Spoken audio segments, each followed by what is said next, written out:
안녕하세요, 언더맨입니다. 이번 시간에는 데드맨 워킹 언더테이커를 알아보겠습니다. 언더테이커의 본명은 마크 윌리엄 컬러웨이로 1965년생입니다. 여전히 레슬러로 활약한다는 거, 괜히 별명이 언더공이 아닌 것 같습니다. 신장이 2m 8cm, 체중이 136kg, 상당히 거구이지만 굉장히 날렵한 편입니다. 출신지는 미국 텍사스 휴스턴이지만 기믹상으로 데스밸리 주에 속해 있습니다. 피니시 무브로는 툼스톤 파일 드라이버, 초크슬램, 라스트 라이드, 그리고 안타까운 서브미션 피니시인 헬즈 게이트 등이 있습니다. 왜 안타까운지는 이후에 자세히 설명하도록 하겠습니다. 언더테이커의 고등학생 때의 사진이랍니다. 좀 많이 사갔네요. 고등학생 때부터 큰 키를 살려 농구 선수로 활약했던 언더테이커는 운동 감각이 있던 선수였습니다. 이때부터 특유의 운동 센스가 있었던 거죠. 이후 우연치 않게 보게 된 프로레슬링에 꽂혀서 프로레슬러가 되기로 결심합니다. 1984년 WCCW라는 인디 단체, WCW가 아닙니다. WCCW입니다. 텍사스 레드라는 닉네임으로 데뷔전을 치르게 됩니다. 언더테이커도 아니다 싶었는지 USWA 단체로 옮긴 뒤 닉네임을 퍼니셔로 변경하여 활동을 합니다. 1989년 언더테이커는 드디어 WCW에 입성하여 본명인 미 마크 컬러웨이라는 이름으로 활동을 시작합니다. 여기서 폴 헤이먼과 만나 매니저 역할도 해주었지만 이 기믹 자체가 특색도 없고 재미도 없고 아무 반응도 끌지 못해서 결국 WCW에서 방출되는 굴욕을 맛보게 됩니다. 1990년 드디어 언더테이커는 WWF로 이적하게 됩니다. WWF는 WWE가 개명하기 전 단체명입니다.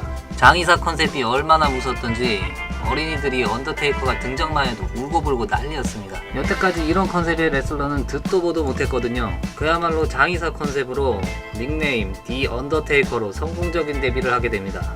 언더테이커의 매니저로 활약한 폴 베어러는 항상 신주단지 비슷한 것을 들고 등장하였는데요. 이 항아리의 설정은 유골함으로 바로 언더테이커 아버지의 유골이 들어있다는 설정입니다. 참 말도 안 되는 설정이네요. 데뷔하자마자 강력한 푸시를 얻게 된 언더테이커는 1991년 드디어 첫 챔피언을 획득하게 되는데요. 상대가 다름 아닌 헐크 호건이었습니다. 엄청난 푸시죠. WWF에서 대놓고 밀어주겠다 이런 거죠. 얼티밋 워리어도 언더테이커의 제물이 됩니다. 무려 파일 드라이버를 맞고도 곧바로 일어나는 등 당시 언더테이커는 무적 그 자체였습니다. 좀 더 언더테이커에게 강력한 이미지를 만들어주고 싶었던 WWF 측은 키 2m 44cm의 자이언트 곤잘레스라는 레슬러를 데리고 옵니다. 언더테이커를 평범하게 만드는 덩치만으로 그림이 됐을 정도니까요. 하지만 곤잘레스는 덩치만 있었습니다. 레슬링 실력이 개판이거든요. 그야말로 언더테이커 커리어에 흠집이 남을 만한 졸전이었습니다. 현역으로 전한 뒤 언더테이커는 장갑과 부츠를 보라색으로 교체하게 됩니다. 이 시기에 흥미로운 점은 언더테이커 대 언더테이커 대립이 이루어졌기 때문입니다. 브라이언 리라는 레슬러가 가짜 언더테이커 역할을 맡았으며 언더테이커가 예전에 꼈던 회색 장갑, 회색 부츠로 구분할 수 있었습니다. 1997년 언더테이커는 기믹을 바꾸게 됩니다. 로드 오브 다크니스라는 기믹인데요. 쉽게 말해 마왕 컨셉입니다. 레슬매니아 13에서 사이코시드를 상대로 승리하여 WWF 챔피언에 오르는 등의 활약을 하게 되는데요. 같은 해 서바이버 시리즈에서 언더테이커의 동생이라는 설정을 지닌 레슬러 케인이 등장하게 됩니다. 케인은 언더테이커 경기에 난입하여 언더테이커에게 툼스톤을 사용하여 무참히 쓰러뜨립니다. 이때부터 케인과의 대립 및 협력이 지금까지 이어오게 됩니다. 언더테이커는 케인과의 세 번째 대결에서 맨카인드의 난입으로 케인에게 챔피언을 넘겨주고 한동안의 공백기를 가지게 됩니다. 이듬해 1999년 언더테이커는 다시 한번 기믹을 바꾸어 컴백합니다. 바로 미니스트리 오브 다크니스라는 기믹인데요. 사이비 교주라는 컨셉이었죠. 이 시기는 언더테이커 커리어상 가장 흉악한 기믹이었습니다. 빅보스맨을 교소형에 처하고 스테파니 맥마운을 제물로 바치는 등 악역의 끝판왕을 보여주었죠. 그러나 같은 해 9월 사타구니 부상으로 언더테이커는 장기간 결장을 하게 됩니다. 2000년 5월 무려 9개월간의 공백을 깨고 드디어 컴백하게 됩니다.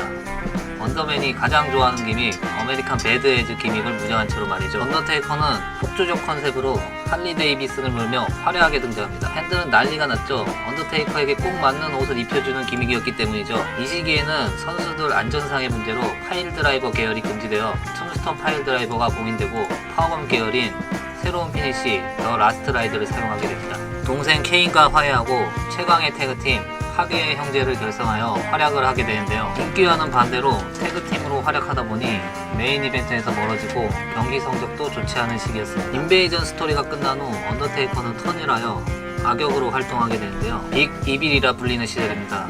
머리도 짧게 커트하고요. 그야말로 상남자 포스인데요. 락밴드를 꺾고 하드코어 챔피언을 지내기도 하고요. 로얄 럼블에서 메이븐에게 드라큘을 맞아 탈락한 뒤 팝콘 참교육을 해주기도 합니다. 벤지언스에서 헐크 호건과의 대립도 있었는데요. 이 경기에서 전설의 30cm 초크슬램이 나옵니다. 헐크 호건이 자기가 지는 것이 싫어서 비협조적으로 나왔기 때문이죠. 2003년 파워하우스 레슬러 브록 레스너와 대립하게 되는데요. 빈스 맥마헌의 방해로 결국 F5를 맞고 패배하게 됩니다. 이후에는 11월 서바이벌 시리즈에서 빈스와 생매장 매치를 치르게 됩니다. 하지만 여기서도 동생 케인의 난입으로 생매장되어 또다시 공백기를 가지게 됩니다. 2004년 3월 레슬매니아에서 다시 장의사 기믹으로 컴백하게 되어 케인을 가볍게 꺾고 JBL, 랜디 오튼, 바티스타 등 후배 양성을 위해 대립이라 있고 잡지를 계속 해주게 됩니다. 이 시기부터 앞서 말씀드린 헬즈 게이트라는 피니시를 사용하게 되는데요. 왜 안타까운 피니시냐? 언더테이커도 나이가 나인지라 더 이상 라스트 라이드를 쉽게 쓸 수 없기 때문에 서브미션 피니시를 사용하게 된 것이기 때문입니다. 이후 2010년 숀 마이클스와 대립을 하게 되는데요. 이 경기에서는 숀 마이클스가 패배하면 은퇴를 하겠다는 조건이 걸려있던 경기였죠. 결국 언더테이커는 경기에 승리하여 또 하나의 전설적인 레슬러 숀 마이클스를 직접 은퇴시켜주기도 하였습니다. 이후 언더테이커는 또다시 케인의 습격으로 케인과의 대립이 시작되는데요. 습격한 이유가 그동안 언더테이커가 약해지기를 기다렸다고 합니다. 참 말도 안 되는 이유네요. 아무튼 언더테이커와 케인은 치고받고 3개월간 대립을 가지게 됩니다. 마지막 경기에서 넥서스의 난입으로 언더테이커는 패배하게 되고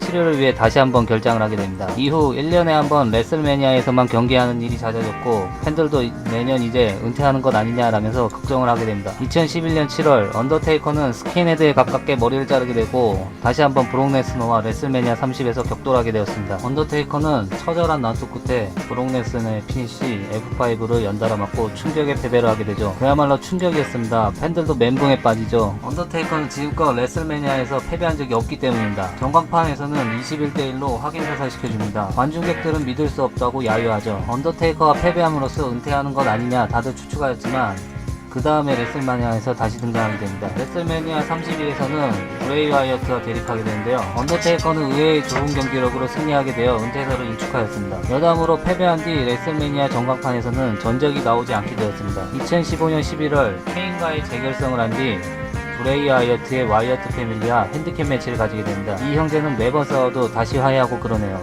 역시 피는 물보다 진한 것 같습니다. 파괴의 형제는 와이어트 패밀리를 쉽게 압도하여 경기를 승리로 이끌었으며 2016년 2월에는 빈스 맥마헌의 아들 셰인 맥마헌과 대립하기도 하고 로만 레인즈라는 신성과 대립을 하게 되는데요. 로만 레인즈는 덜하게 사촌격인 레슬러로 잘생긴 외모와 적당한 체격으로 차기 메인 이벤터로 점쳐지고 있는 상황이었습니다. 2017년 3월 레슬매니아 33에서 로만 레인즈와 격돌하게 되는데요. 여기서 언더테이커는 역사상 최악의 졸전을 치르게 됩니다. 로만은 상대에 따라 경기력이 들쭉날쭉한 레슬러인데 언더테이커 역시 몸 상태가 정상은 아니었거든요. 언더테이커는 로만에 패배함으로써 레슬매니아에서 두 번째 패배를 맛보게 됩니다. 가뜩이나 안티팬이 많은 로만이 승리하였을 뿐더러 언더테이커의 잡질이 겹쳐 평도 안 좋고 야유도 장난 아니었습니다. 언더테이커는 링 가운데에 자신의 모자와 코트를 남긴 뒤 떠나 은퇴를 암시하는 것 아니냐라고 다시 은퇴설이 떠올랐습니다. 2018년 존 시나는 레슬매니아 34에서 언더테이커에게 도전하겠다며 온갖 도발을 시연합니다. 하지만 언더테이커로부터의 아무런 응답이 없었고